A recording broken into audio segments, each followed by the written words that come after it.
귀한 찬양 감사드립니다. 할렐루야. 이번 한 주도 평안하셨습니까? 우리 양옆에 계신 분들 인사하도록 하겠습니다. 잘 오셨습니다. 반갑습니다. 인사할까요? 네. 이제 말복이 지났고요. 입추도 지났는데 조금만 더 참으시면 이제 가을이 다가옵니다. 이번 여름 참 많이 더웠는데 아마 이번 주가 마지막 휴가 기간인 것 같아요. 연휴가 있어서 또 성도들도 많이 또 휴가를 가시는 것 같은데 이번 주 이제 지나면 좀 날이 좀 더 선선해질 것 같습니다. 더운 여름 애쓰셨고요. 또 무더위 잘 견디셨는데 끝까지 건강하시기를 바라고요. 본문의 말씀 의지해서 지금 한 8주째 마태복음 5장에 나타나는 복된 삶, 팔복의 말씀을 나누고 있습니다. 오늘 8번째 의를 위해 박해받는 자의 복에 대한 이야기를 우리가 나눌 텐데, 우리가 이 땅에 살아가면서 정말 복된 삶이라는 게 뭘까? 우리 장로님도 기도하셨지만 이미 주신 그 복을 다시 한번 셀 수 있는 그런 시간들이 되었으면 좋겠고, 또 그리고 가난한 마음, 애통한 마음, 우리가 이 땅을 살아가면서 가져야 할 마음을 좀 한번 돌아보고, 그리고 거기서 멈춰지는 것이 아니라 그런 사람들이 나아가서 이 땅 가운데 어떤 사람들로 살아갈까? 바로 지난주에 나눴던 화평케 하는 자들로 살아가고, 이제 그럼에도 불구하고 그런 삶 속에 살아가는 우리에게 돌아오는 그 삶의 모습이 있는데, 그게 어찌 보면 오늘 마지막 이 이야기일 겁니다. 세상을 향한 우리의 자세, 그리고 세상이 우리를 대하는 자세, 이거 좀 함께 좀 나눠보면서 의를 위하여 박해를 받는 자, 의를 위하여 사는 자의 복이 어떤 것인가를 이 시간 함께 좀 묵상했으면 좋겠습니다. 박해다 이렇게 하면 우리가 흔히 떠올릴 수 있는 게 초대교회 때 제자들이, 그리고 초대교회 성도들이 참 믿음으로 살아가면서 당했던 고난들을 우리가 듣습니다. 예를 들자면 제자들은 사도 요한을 제외하고는 다 비참하게 생을 마감했고요. 잘 아시는 대로 베드로는 전승에 의하면 십자가에 거꾸로 달려 죽었다. 또 우리가 이제 그렇게 듣기도 하고요. 물론 사도 요한은 담모섬에서 유배당해서 이제 거기서 생을 마감하는 그런 이야기도 우리가 듣게 됩니다. 사실 복음이 그 이후에도 역사 속에서 새롭게 어떤 그 문화와 만나고 또 새로운 나라에 증거될 때 겪게 되는 그 충돌이 있었습니다. 그리고 그것으로 인한 핍박과 어려움들이 있었고, 이 땅에도 마찬가지입니다. 복음이 처음 조선 땅, 대한민국에 들어올 때, 조선에 복음이 들어올 때 그 기록을 보면 26살이었던 영국 출신의 토마스라는 선교사가 이 땅에 복음을 전하고자 성경을 가슴에 품고 대동강변에 딱 발을 닿자마자 그가 거기서 죽게 됩니다. 그러나 그의 가슴속에 있었던 성경이 전해지게 되고 이후에 그 초대교회, 우리 한국 초대교회 역사 속에서 그의 가슴에서 나왔던 성경에 대한 이야기들이 참 많은 이야기로 우리에게 전해지는 것을 보게 됩니다. 주기철 목사님, 손양원 목사님을 비롯한, 그래서 그 신사참배를 거부했던 그 믿음의 선조들, 특히 우리 교단 같은 경우에 바로 그 신사참배를 거부했던 몇 안 되는 교단 가운데 하나였기 때문에 또 우리가 그 거룩함의 그 빚을 진 그 후손들임을 또 보게 되고 또 다시 한번 기억하게 됩니다. 20세기의 그 독일에서는 히틀러가 정권을 잡은 그 시기에 히틀러 앞에 많은 크리스찬들이 나와서 굴복하고 그리고 또 머리를 숙였습니다. 많은 사람들이 히틀러를 지지하던 때에 몇 안 되는 소수가 그의 부당함, 불의, 그리고 폭력의 반기를 들고 그리고 저항합니다. 우리가 이름을 들으셨을 뻔한 본 회퍼라는 목사님은 바로 그 편에 서서 끝까지 저항하다가 수용소에서 생을 마감하게 됩니다. 그래서 그랬는지 몰라도 이 본 회퍼 목사님의 글을 보면 그는 교회를 이렇게 정의합니다. 교회는 복음을 위해 핍박당하고 순교하는 자들의 공동체다. 이렇게밖에 정의할 수 없었던 그가 살아왔던 삶의 그 여정과 그 어떤 배경들을 보면 그가 교회를 그렇게 정의할 수밖에 없었던 그 고백을 우리는 조금 이해하게 됩니다. 수많은 사람들이 히틀러 앞에 머리를 숙일 때, 많은 교회들이 히틀러 앞으로 나아가 머리를 조아릴 때 저항하며 정의의 편에 서고자 했던 그 모습들, 그리고 교회를 복음을 위해 핍박당하는 공동체다, 그렇게 정의했던 그 이야기를 우리가 듣게 됩니다. 우리가 살피고 있는 팔복의 말씀은 하나님 앞에 겸손한 마음으로 가난한 심령이 되어 나아가고 애통한 자로 살아가면서 또 온유한 자로 의에 줄이고 목마른 자가 되면 그들은 그렇게 해서 세상에서 고립되거나 격리되는 게 아니라 그 마음을 가지고 나아가 다른 이들을 또한 긍휼히 여기게 되고, 그리고 마음이 청결한 자가 되어서 한 걸음 더 나아가서는 세상을 화평케 하는 자가 되는 겁니다. 그런데 이제 오늘 마지막 8번째 그 이야기는 그렇게 살아가며 가난한 마음으로 애통한 마음으로 살아가는 온유한 사람으로 화평케 하는 자로 살아가는 사람의 삶에 다가오는 열매가 수많은 사람들의 박수, 칭찬, 격려가 아닐 수 있다라는 이야기를 우리에게 들려줍니다. 다시 한번 정리하자면 애씀과 수고와 사랑으로 살아가는 그 신앙의 길이 박수와 갈채를 받으며 살아갈 수 있는 것이 아니라는 것을 오늘 메시지는 우리에게 첫 번째로 들려주고 있습니다. 의롭게 살아가고 의를 위해 그리스도를 사는 인생이 이 땅에서 박수받고 찬사받는 것이 아니라 때로는 핍박을 받을 수 있고 어려움 당할 수 있다. 그 이야기를 우리에게 들려주고 있다는 겁니다. 참 어렵고 힘든 이야기를 우리가 매주 나누고 있는 겁니다. 그럼에도 불구하고 우리가 그저 이상적인 이야기를 나누는 게 아닙니다. 이미 우리 성도들 마음속에, 여러분들의 삶 속에 아주 작지만 조금씩 자리 잡고 있는, 그래서 우리에게 예수님은 그 당시 백성들에게도 말씀하시듯이 오늘 우리에게 들려주십니다. 기준을 낮추지 말라고. 하나님의 기준을 우리의 기준에 맞추지 말라고. 그 기준을 낮춰 살아가지 말라고.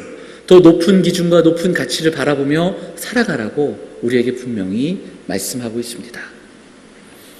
온전하지는 않지만 우리의 삶에 아주 작은 부분으로 분명히 우리도 그렇게 살아가고 있는 줄 믿습니다. 그래서 성경은 우리에게 자라나라고 이야기하고 또 성숙한 자리로 나아가라고, 조금씩 더 그리스도의 성품을 닮아가라고 이야기하는 겁니다. 오늘도 이 말씀을 통해 이 말씀에 담겨있는 그리스도의 성품 그리고 성도의 삶을 함께 묵상하면서 그리고 기도할 수 있었으면 좋겠습니다. 그 말씀을 준비하면서 그런 생각을 했습니다. 저는 태어났을 때부터 신앙생활을 할 수밖에 없는 모태신앙입니다. 한 교회에서 30년을 꾸준히 신앙생활을 했고요. 예수 믿는 것 때문에 핍박받거나 어려움 당한 적은 없습니다. 가만 생각해 보니까 어릴 적에 예수님 제대로 안 믿고 또 신앙생활 제대로 안 해서 핍박을 받았던 적은 있습니다. 핍박이라고 하기엔 좀 그렇고요. 어머니에게 혼나고 욕먹고 어릴 적에 제 기억에 주의를 몇 번 빠졌던 적이 있습니다. 정말 신나게 두들겨 맞았던 기억이 있습니다. 예수 믿음으로 말미암아 핍박을 받거나 어려움을 당했던 기억이 그렇게 없습니다. 오히려 저는 예수님 믿어서 더 많은 은혜를 경험하게 되고 지금도 이렇게 말씀을 전하며 살아갈 수 있는 거죠. 그런데 오늘 말씀을 가만 보면 이 박해라는 것이 제가 초반에 말씀드렸던 목숨을 걸고 또 매를 맞아가며 그렇게 신앙생활했던 그런 모습만은 아닐 겁니다. 그래서 이 구절에는 추가적으로 설명이 조금 더 붙어 있습니다. 그 11절을 보시면 이렇게 설명합니다. 나로 말미암아 너희를 욕하고 박해하고 거짓으로 너희를 거슬러 모든 악한 말을 할 때에는 너희에게 복이 있다. 그러니까 이 박해라는 것이 우리가 생각하는 단순한 그런 박해만이 아니라 예수님 때문에 당하게 되는 그 어려움, 욕을 먹음, 거짓으로 빨리 받으셔야. 네. 자, 예수님 때문에 욕을 먹고 어려움을 당하는 일들이 분명히 있다라는 겁니다. 더 광범위하게 묵상해 볼 수 있습니다. 초대교회 성도들에게는 신앙을 지키기에 목숨을 걸 수 있지만 이 시대 사람들에게는 지켜내야 할 분명한 가치가 있다라는 겁니다. 그런 극단적인 상황은 아닐지라도 믿지 않은 자들이 더 많은 세상 속에서 믿음으로 살아갈 때 꼭 반드시 지켜내야 할 가치와 또한 고백들, 믿는 자로 살아가기 위해 지켜내야 할 삶의 가치가 분명히 있다라는 것을 우리는 보게 됩니다. 자, 박해받다라는 단어를 찾아보니까 이것을 쫓아내다, 괴롭히다, 괴롭힘을 당하는 자들이 복이 있다 이렇게도 번역하더라고요. 그래서 이 해설서들을 여러 권 좀 찾아보면서 번역도 좀 찾아보고 하다 보니까 제 눈에 딱 들어오는 하나의 단어가 있었습니다. 그게 뭐냐면 기꺼이라는 단어였습니다. 기꺼이. 괴로움을 당하나 기꺼이 당하는 자들. 의로 인해 기꺼이 박해를 감당하는 사람들. 이 기꺼이라는 단어 속에는 참 많은 의미가 담겨 있었습니다. 그리스도를 사랑하기에, 그리스도의 사랑을 알기에, 나는 그리스도를 닮아가기에, 그 닮아가는 사람이 되겠다고 결심한 사람의 삶을 통해 나타나야 할 그 기꺼이. 난 기꺼이 감당하겠노라. 기꺼이 이 어려움과 또 이 타협과 이 유혹을 이겨내겠노라. 이 고백이 어찌 보면 이 짧은 이 구절 속에, 오늘 우리에게 들려주시는 이 말씀 속에 담겨 있는 줄 믿습니다. 이것이 성도의 고백이 되어야 하고 또 이 땅을 살아가는, 세상을 살아가는 우리의 자세가 되어야 할 줄 믿습니다. 여러분, 경건한 사람들은 불경건한 사람들을 불편하게 할 수 있습니다. 자, 경건한 사람들로 인해 불경건한 사람들이 불편하거나 불쾌하게 할 수 있습니다. 거룩한 자들은 대적자들의 타겟이 될 수 있습니다. 하나님의 뜻을 따르는 사람들은 자기 소견대로 하는 사람들을 불편하게 할 수 있습니다. 성경은 무엇이라고 이야기하는가? 우리는 빛의 아들들, 빛의 자녀라고 이야기합니다. 세상 사람들이 흉내낼 수 없는 그 본질을 우리가 가지고 있습니다. 그 거룩함. 어두움이 빛을 미워하는 것이 당연할 수 있습니다. 그래서 자, 힘과 권력을 이용해서 부와 권세를 지키는 사람들에게 정의와 그리고 공평을 외치며 행하는 사람들은 눈의 가시가 될 수 있습니다.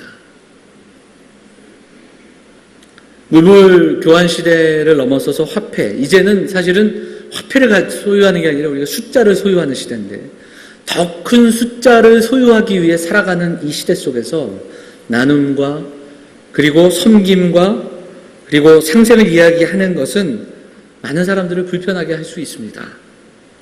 그런데 우리가 누구인가? 기꺼이 그 불편을 감수하고 그 자발적으로 그 자리로 나아가서 그 결핍도 감수하며 살아가는 결단과 각오가 성도들에게는 분명히 있어야 한다는 사실을 오늘 성경은 말씀하고 있습니다. 믿음으로 살아가면은 여러분 분명히 지불해야 할 값이 있습니다. 믿음으로 살아가는 사람들에게는 세상 속에서 세상의 가치에 잠겨 살지 않기 위해 지불해야 할 삶의 몫이 분명히 있습니다.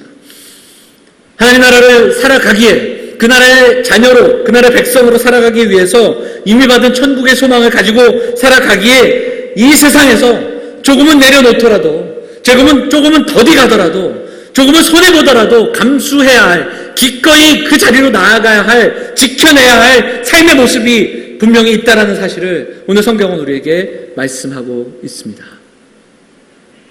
사랑하는 영혼의 성도들이 오늘 그 기꺼이 자리로 나아갈 용기와 힘을 구하면서 우리의 삶을 돌아보고 또한 그 의에 줄이고 목마른 심정으로 우리가 그 자리로 나아갈 수 있는 힘과 용기를 구하는 귀한 믿음의 사람들이 다 되시기를 부탁을 드립니다. 오늘 본문에 보면 그 박해를 받은 자가 복이 있다 이야기하시면서 첫 번째로는 왜 그런가? 그 복이 무엇입니까? 천국이 그들의 것이다 이렇게 이야기합니다. 여러분 우리가 이제 한 8주, 9주 이렇게 살펴봤는데 지금 이 천국이 그들의 것임이라 이것이 우리에게 주는 것은 바로 이 팔복의 말씀의 시작과 끝이 똑같은 복이라는 거예요. 자, 다시 한번 말씀을 드리면 첫 번째 이 팔복을 열었던 그 말씀이 무엇입니까? 심령이 가난한 자는 복이 있나니 그가 왜 복이 있습니까? 천국이 그들의 것임이라. 바로 하나님 나라가 소유됐다. 지금, 오늘, 그리고 그날에 그 이야기를 우리에게 들려주면서 이 말씀이 시작됐습니다. 그런데 이 팔복의 말씀은 어떻게 문을 닫습니까? 의를 위하여 박해를 받는 자가 복이 있나니 또 어떤 이야기를 합니까? 천국이 그들의 것입니다. 앞과 뒤가 같은 이야기로 마무리되고 있습니다. 그래서 하나님 나라는 이 팔복의 말씀의 가장 중요한 선물이고 또 우리에게 주시는 메시지입니다. 심령이 가난한 자가 복이 있고 그리고 의를 위하여 박해받는 자가 복이 있는데 그들에게 천국이 임했습니다. 언제요? 지금, 오늘입니다. 그리고 나중에 그곳에서 또한 우리에게 더 큰 은혜로 부어질 겁니다. 지금 우리가 천국 시민이고요. 그리고 하나님 나라를 살아가고 있고 그리고 또한 천국 백성의 삶의 모습이 이렇다라는 것을 우리에게 보여줍니다. 그렇게 되면 지금 우리가 나눴던 이 8가지의 이야기, 가난한 마음, 그리고 애통한 마음, 이게 어떤 마음이냐면 어떤 모습이냐면 바로 오늘을 하나님 나라를 살아가는 하나님의 통치 아래 살아가는 사람들이 감당해야 하고 품어야 할 삶의 모습입니다. 저와 여러분의 삶의 모습에서 드러나야 할 바로 성품과 모습임을 우리에게 알려줍니다. 그리고 이것은 그리스도의 성품이며 우리가 궁극적으로 닮아가야 할 모습임을 우리에게 말씀하고 있다는 겁니다. 그래서 이 기뻐하며 기뻐하라 12절 우리 다시 한번 읽어볼까요? 기뻐하고 즐거워하라 같이 읽겠습니다. 시작. 기뻐하고 즐거워하라 하늘에서 너희의 상이 큼이라 너희 전에 있던 선지자들도 이같이 박해하였느니라. 기뻐하고 기뻐하라 정말 크게 기뻐하라고 이야기하면서 두 가지를 이야기하는데 하나가 뭐냐면 바로 하늘에서 너희의 상이 큼이라 이렇게 이야기하고 있습니다. 하늘에서 너희의 상이 크다. 우리의 시선이 지금 이 땅에 머물지 말고 먼 시선을 가지고 우리에게 주시는 그 상을 바라봐라 이렇게 말씀하고 있다는 겁니다. 자, 디모데후서 4장을 보면 디모데후서 4장 8절에서 사도 바울이 들려주는 이야기가 이와 같습니다. 우리 같이 한번 볼까요? 같이 읽겠습니다. 시작. 이제 후로는 나를 위하여 의의 면류관이 예비되었으므로 주 곧 의로우신 재판장이 그날에 내게 주실 것이며 내게만 아니라 주의 나타나심을 사모하는 모든 자에게도니라. 바울은 먼 곳을 바라보는 인생이었습니다. 영원함을 붙드는 인생이었습니다. 먼 시선을 가지고 영원함을 꿈꾸기에 그날을 바라보는 그날을 소망하며 사는 인생이었음을 이야기합니다. 잠깐 보이다 없어지는 것이 아니라 영원함을 꿈꾸며 영원함을 붙드는 인생이었다 이야기하죠. 자, 오늘 기뻐하고 즐거워하라 이야기하면서 두 번째로는 어떤 이야기를 하면 선지자들도 이같이 박해하였느니라 이렇게 이야기합니다. 그럼 이것은 무슨 말씀인가? 지금 내가 의를 위하여 살아가고 있다라는 그 삶의 모습, 내가 어렵고 힘든 말씀을 지키기 위해 하나님의 뜻을 위해 살아갈 때 겪는 어려움이 있다면 이것은 정말 의를 위하여 살아가고 있다는 증거가 된다는 말씀입니다. 우리 앞선 선지자들도 의를 지키기 위해 그렇게 그 길을 걸어갔기에 지금 우리도 그 길을 걸어가고 있는지 확인할 수 있는 내가 구원받은 그 삶의 증거가 내 삶 속에 있는가 바로 질문하고 있다는 겁니다. 예수님 때문에 어려움 당하고 말씀을 지키며 살아갈 때 때로는 손해를 당한다면 그것으로 인해 내가 가고 있는 길이 맞다는 증거가 된다는 사실입니다. 역으로 불의한 사람들과 더불어 먹고 마시며 불의한 세상 속에서 믿지 않는 사람들이 더 많은 세상 속에 살아가면서도 불구하고 불편함 없이 그렇게 우리가 살아가고 있다면 우리 안에 어떠한 양심의 가책과 흔들림 없이 우리가 함께 살아가고 있다면 우리는 오히려 우리를 돌아보아야 한다라는 말씀입니다. 고난이 없고 평안하고 승승장구하는 것이 결코 자랑이 될 수 없는 시대를 우리가 살아가고 있다. 그렇다면 우리는 지금 기꺼이 감수하며 살아가고 있는 그 삶의 모습이 있는가? 이 질문을 우리에게 하고 있다는 겁니다. 사랑하는 여러분, 오늘 우리 사랑하는 성도들과 함께 이 말씀을 좀 붙들고 기도했으면 좋겠습니다. 이 말씀을 조금 더 우리에게 적용하면서 기도하기를 원하는 것은, 첫째로 우리 사랑하는 영암의 성도들이 이 땅을 살아가지만 오늘 하나님 나라를 살아가는 꿈, 장차 그날 그분 앞에 서게 되는 그 꿈, 먼 시선을 가지고 영원함을 바라보며 살아가는 귀한 인생들 다 되시기를 주의 이름으로 축원을 드립니다. 영적인 눈과 안목을 가져야 합니다. 세상 사람들이 가지고 있는 가치와 그 흐름에 따라가지 말고 하나님의 말씀을 통해 하나님을 알아가고 하나님의 뜻을 쫓는 사람들이 되어서 그 영적인 눈과 안목을 가지고 살아가는 저와 여러분이 되어야 할 줄 믿습니다. 그래야 하나님과 우리 사이를 갈라놓는 그 영적인 대적과의 싸움, 우리 인생이 그냥 살아가는 인생이 아니라는 것을 깨닫게 됩니다. 그리고 영적인 싸움 속에서 우리가 쉽게 주저앉지 않을 이유가 여기에 있다라는 겁니다. 그리고 그 먼 시선을 통해서 영원함을 바라보면서 우리에게 상 주시는 그 하나님을 바라보는 저 여러분들 될 수 있기를 바랍니다. 우리는 하나님 나라의 백성입니다. 천국을 연습하며 살아가는 사람들입니다. 우리가 그 신앙생활을 하는 게 저와 여러분이 어떤 보상을 받기 위해 신앙생활을 하지는 않습니다. 그렇죠? 우리가 당장 어떤 보상, 눈앞의 보상을 위해 신앙생활하는 사람들이 아닙니다. 그런데도 불구하고 분명히 물질적인, 자기중심적인 이것이 아니라 그리스도와 함께 걸어감으로 얻는 보상이 분명히 있습니다. 더 귀한 가치와 그 그리스도와 함께함으로 우리에게 부어지는 놀라운 은혜와 풍성함이 있습니다. 저는 우리 성도들이 이것을 경험하시고 좀 이것을 사모하며 나아가는 인생들이 되시기를 간절히 원합니다. 히브리서 보면 히브리서 11장 24절에 이런 말씀이 있습니다. 다음 보시면 우리 같이 읽어볼까요? 같이 읽겠습니다. 시작. 믿음으로 모세는 장성하여 바로의 공주의 아들이라 칭함받기를 거절하고 도리어 하나님의 백성과 함께 고난받기를 잠시 낙을 누리는 것보다 더 좋아하고. 그렇습니다. 자, 모세가 어떤 길을 선택했습니까? 공주의 아들이라 칭함받기를 어떻게 했어요? 거절했습니다. 그리고 어디로 나아갑니까? 잠시 죄악의 낙을 누리는 것보다 고난받기를 좋아했다. 근데 이럴 수 있었던 이유가 뭘까요?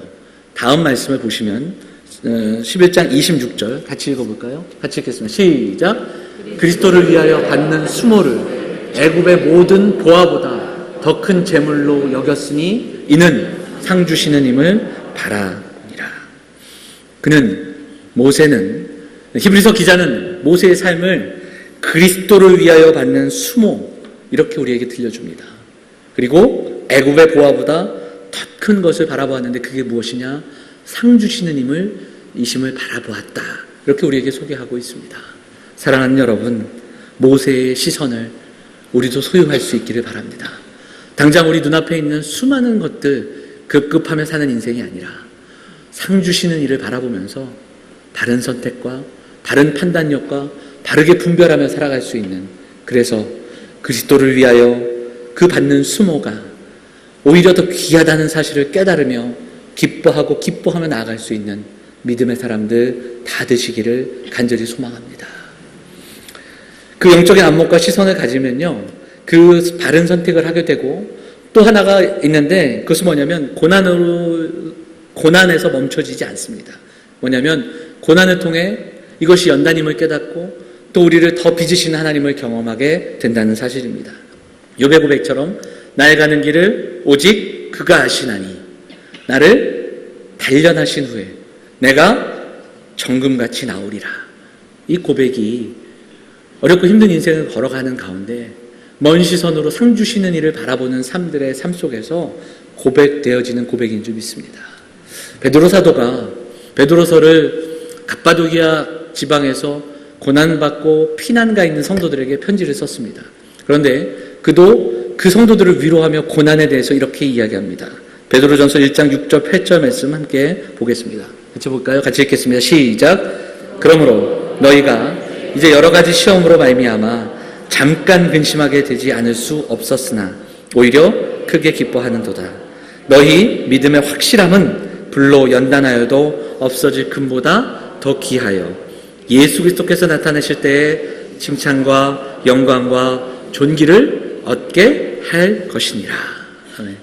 그 당시 초대교회 성도들이 박해를 받아 그 갑바도기아 지방으로 다 숨어서 동굴로 숨어 그렇게 믿음 생활하던 그때에 잠깐 근심하게 되지 않을 수 없으나 우리가 함께 기뻐한다. 그것은 왜 그런가?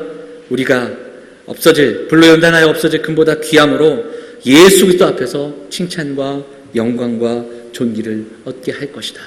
우리를 존귀케 하실 그분을 바라보자, 이렇게 권면하며 위로하고 있습니다.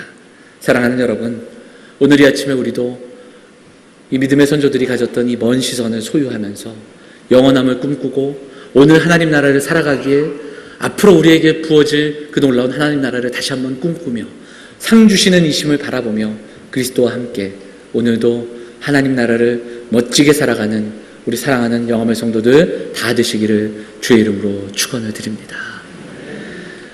우리가 한 가지 더 기도하길 원하는 것은 의를 위하여 살아가는 인생이 된다면 그것이 때로는 어려움과 외로움과 따돌림과 손해보는 삶으로 살아갈지라도 우리가 기꺼이 그 길로 나아간다면 바로 우리의 삶을 통해 하나님, 살아계신 하나님이 증거되고 우리를 통해 또 다른 이들이 하나님의 영광을 경험하는 그 복의 축복의 통로가 되는 인생 되기를 소망하며 함께 기도하는 이 아침이 되기를 간절히 소망합니다.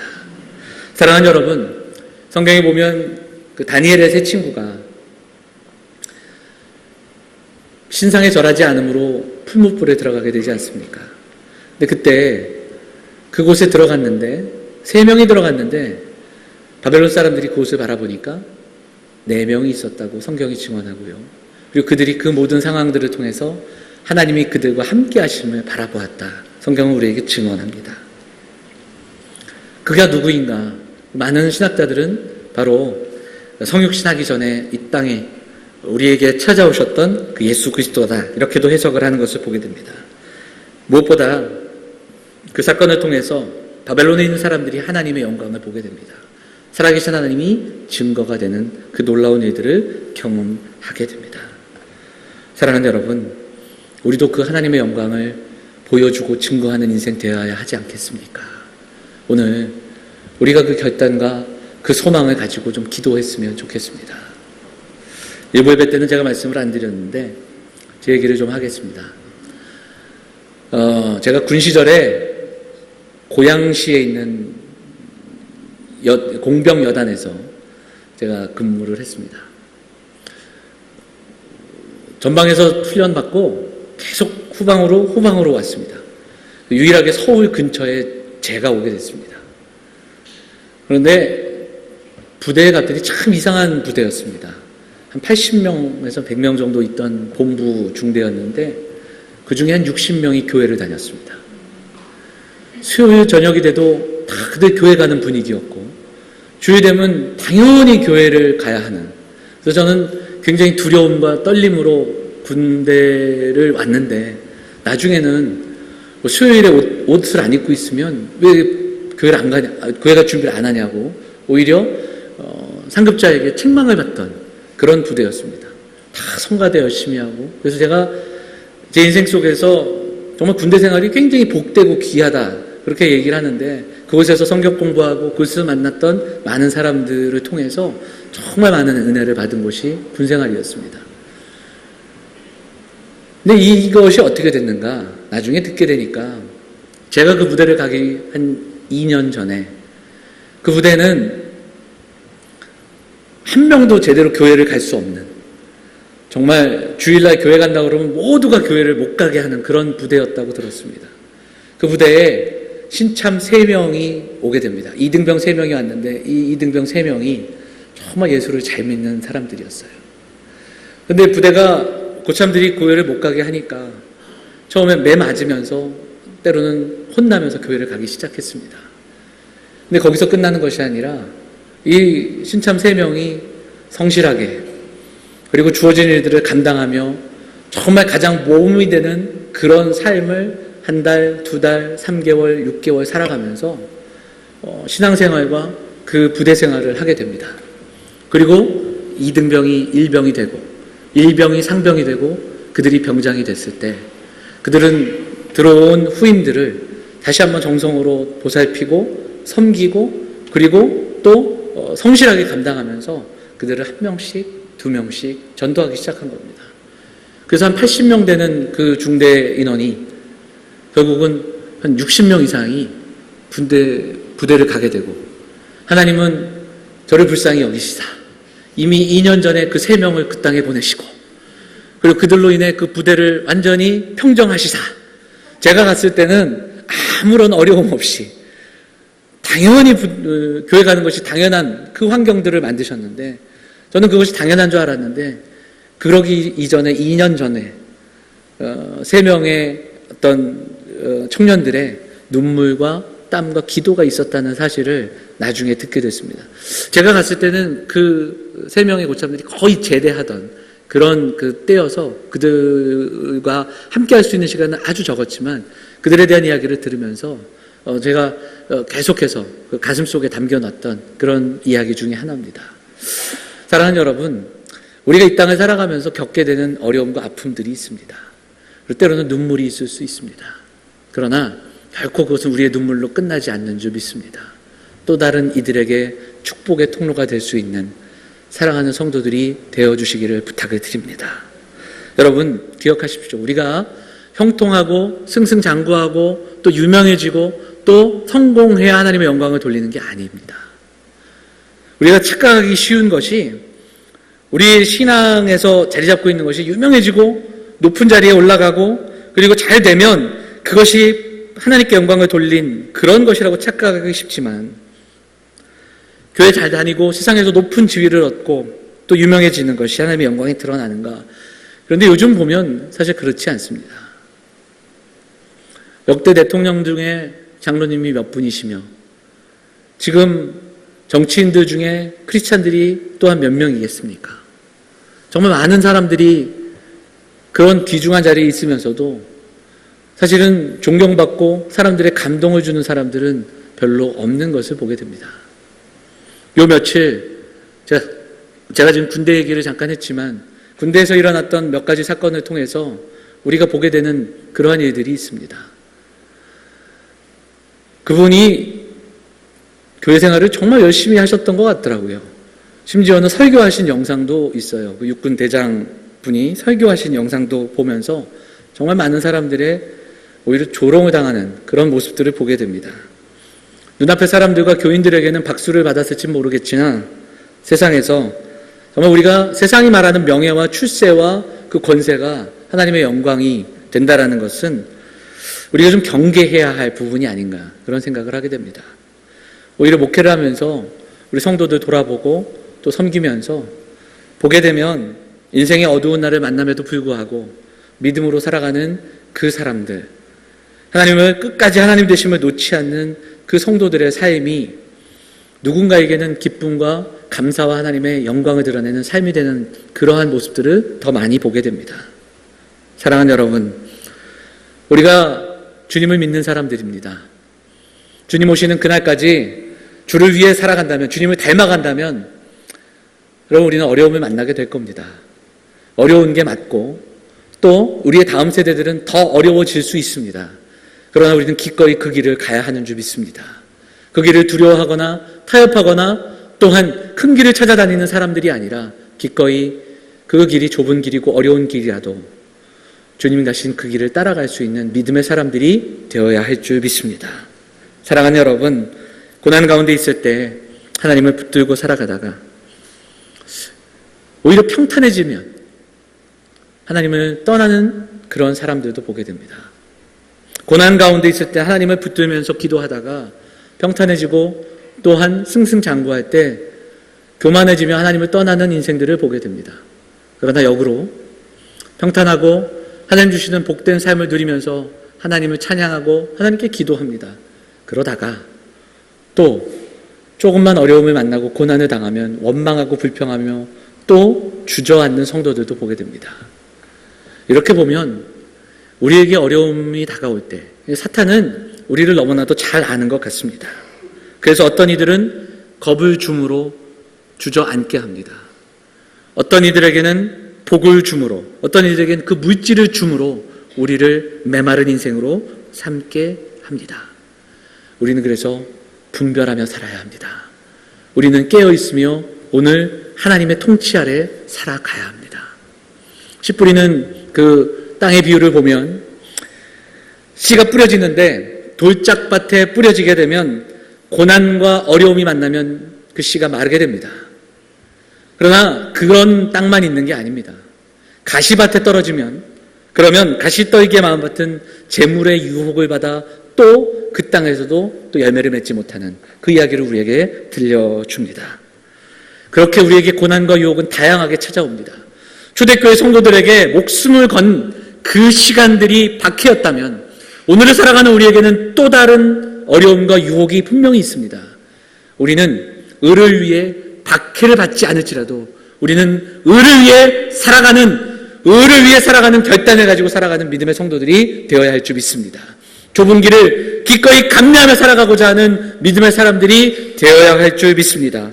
그래서 이 땅에서 보여지는 때로는 그것이 외로움이 될 수 있고 손해가 될 수 있고 어려움이 될 수 있을지라도 기꺼이 그 길을 감내하며 가겠다는 결단과 고백이, 그리고 오늘 그 힘과 용기를 구하며 기도하는 사랑하는 영혼의 성도들이 되어주시기를 부탁을 드립니다. 먼 시선을 가지고 상 주시는 이심을 바라보면서 우리가 오늘도 하나님 나라를 살아갈 때 그렇게 살아가는 사랑하는 성도들의 삶을 통해 우리 하나님 영광 받으시고, 또한 여러분들의 삶을 통하여 그 삶이 축복의 통로가 되어서 또 다른 이들에게 그 하나님의 놀라운 영광을 드러내는 그런 인생들, 사랑하는 영혼의 가족들 다 되시기를 주의 이름으로 축원을 드립니다.